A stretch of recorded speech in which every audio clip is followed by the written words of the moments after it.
தொடர் வெற்றி சாதனையாளர் இயக்குனர் ராஜமௌலி உலகளவில் பிரபலமடைந்த RRR படத்தை தொடர்ந்து அடுத்த படைப்புக்கான பணியை தொடங்கியுள்ளார். ஆப்பிரிக்கா காடுகளில் இப்படம் படமாக்கப்படவுள்ளதாக தெரிகிறது.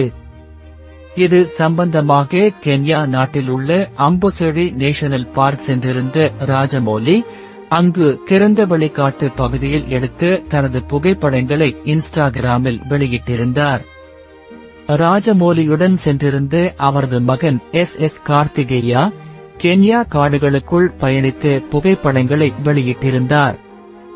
கடந்த மார்ச் மாதம் RRR ஜப்பானில் சிறப்பு காட்சியாக திரையிடப்பட்டது.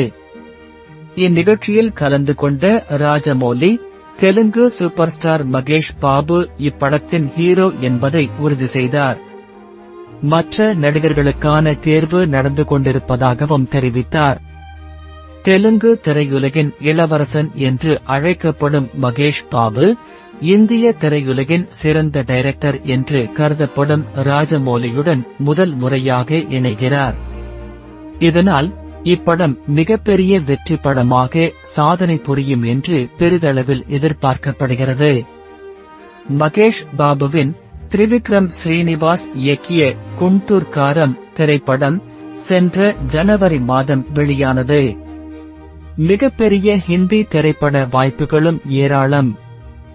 SSMB 29 என்று தற்காலிகமாக பெயரிடப்பட்டுள்ள ராஜமௌலியின் திரைப்படம் ஒரு அட்வென்ச்சர் ஆக்ஷன் த்ரில்லர் படம் என்று கூறப்படுகிறது. சிறந்த தொழில்நுட்பங்களை தன் திரைப்படங்களில் உபயோகிப்பதில் ராஜமௌலி பெயர் பெற்றவர். AI என்று கூறப்படும் ஆர்டிபிஷியல் டெக்னாலஜியை பெரிதளவில் இந்த திரைப்படத்தில் உபயோகிக்க உள்ளதாக கூறப்படுகிறது. இதற்காக ராஜமௌலி சிறப்பு பயிற்சி பெற்றார் என்றும் தெரிகிறது. VFX காட்சிகளில் மட்டும் இல்லாமல் கதையின் பாத்திரங்கள் மற்றும் விலங்குகள் போன்றவற்றை வடிவமைக்கவும் AI டெக்னாலஜி உபயோகிக்கப்படும் என்று தெரிகிறது.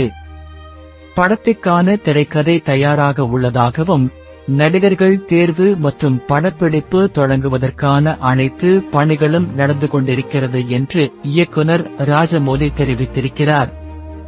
இந்த பிரமாண்ட திரைப்படம் 2027 ஆண்டு திரைக்கு வரலாம் என்று எதிர்பார்க்கப்படுகிறது.